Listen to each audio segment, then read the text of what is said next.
पिछले साल आई शाहरुख खान की फिल्म डंकी तो बहुत से लोगों ने देखी होगी। इसमें दिखाया गया है कि किस तरह से प्रवासी दूसरे देशों में नौकरी करने जाने के लिए डंकी रास्ते को अपनाते हैं। जिन लोगों का वीजा नहीं लग पाता वो इस गैर कानूनी तरीके को अपनाते हैं। ऐसा ही अब एक और मामला सामने आया है। इसके चलते कई भारतीय ब्राजील में फंस गए हैं। चलिए क्या है पूरी कहानी, विस्तार से जानते हैं। ब्राजील डंकी रोड पर पूरी तरह से पाबंदी लगाने की तैयारी में है ताकि इस गैर कानूनी तरीके से यहाँ आने वाले प्रवासियों पर रोक लगाई जा सके। ब्राजील ने इसके लिए पूरी तैयारी भी कर ली है। भारत समेत 5 एशियाई देशों से आने वाले हवाई प्रवासियों को ब्राजील अब देश में घुसने नहीं देगा। इन देशों में भारत के अलावा वियतनाम, नेपाल, बांग्लादेश और इंडोनेशिया शामिल हैं। अब इन देशों से बगैर वीजा के आने वाले प्रवासियों को ब्राजील में घुसने नहीं दिया जाएगा।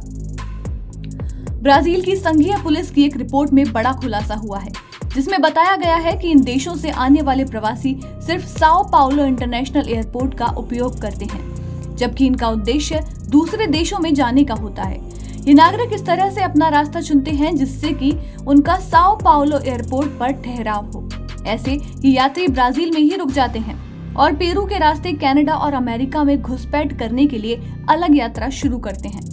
इससे परेशान होकर ब्राजील के मंत्रालय ने कहा कि अगले सप्ताह से बगैर वीजा की यात्रा करने वाले इन देशों के यात्रियों को ब्राजील में घुसने नहीं दिया जाएगा।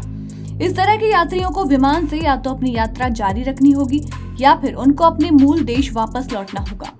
रिपोर्ट में दावा किया गया है कि साओ पाउलो एयरपोर्ट पर शरण के लिए आवेदन करने वाले यात्रियों में 70% भारतीय, नेपाल या वियतनाम के होते हैं। प्रवासी भारतीयों पर इसका बड़ा असर देखने को मिल रहा है। पब्लिक डिफेंडर के कार्यालय और रॉयटर्स को मिले कुछ दस्तावेजों के अनुसार भारत, नेपाल और वियतनाम के सैकड़ों प्रवासी चिंताजनक स्थिति में साओ पाउलो के अंतर्राष्ट्रीय हवाई अड्डे पर हफ्तों से फंसे हुए हैं। सभी प्रवासी प्रतीक्षा में फर्श पर सो रहे हैं।